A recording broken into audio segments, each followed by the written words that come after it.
India's slice of the global equity pie just shrank to its smallest in over 4 years. That's the headline. But the real story is a tug of war between where capital wants to go and where India needs it to go. Today, we trace that tension from a $300 billion AI wipeout to a drama app's $1 billion IPO and ask, isn't India's market losing its edge? Start with the number that matters. India's share of global market capitalization fell to 3% in May, the lowest in 50 months. While global markets grew 28%, India's market value dropped 5.6%. The reasons? Weak exposure to AI, a soft rupee, and high oil prices that pushed foreign investors to sell. This isn't a blip. It's a signal that India is being left out of the global AI rally. But not all capital flows are clean. Reliance retail sold a subsidiary for Rs 274 crore.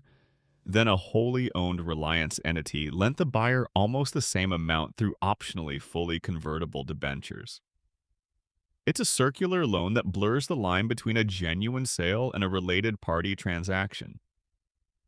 Governance watchdogs are raising eyebrows, and it's a reminder that India's corporate transparency still has gaps.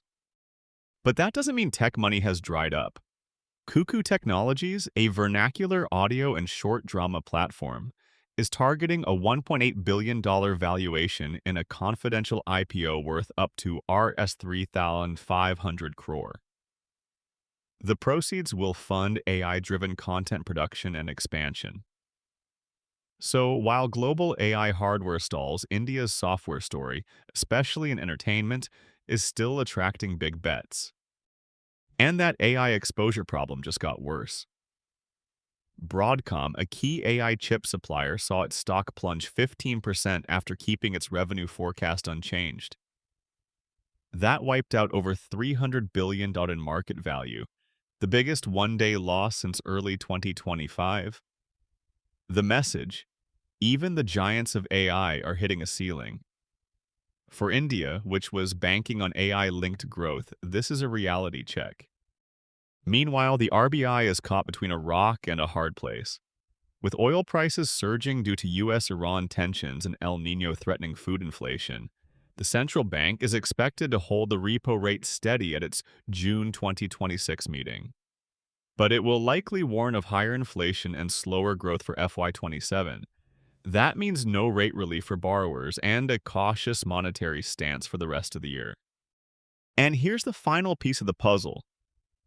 India's Rs 50,000 crore MSME fund, the Self-Reliant India Fund, was supposed to back traditional manufacturers.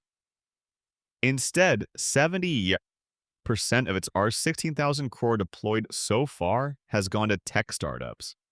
Only 30% went to manufacturing.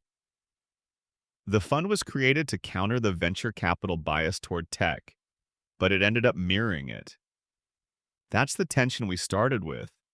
Capital naturally flows to where the returns are, not where the policy wants it to go. So here's where we are. Global capital is skittish on India, AI hype is cooling, oil is heating up, and the money that does flow in is chasing tech drama, not factory floors.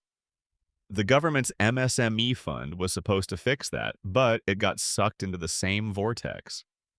The question for the rest of FY27 is whether India can steer capital back to the real economy before its market share slips further.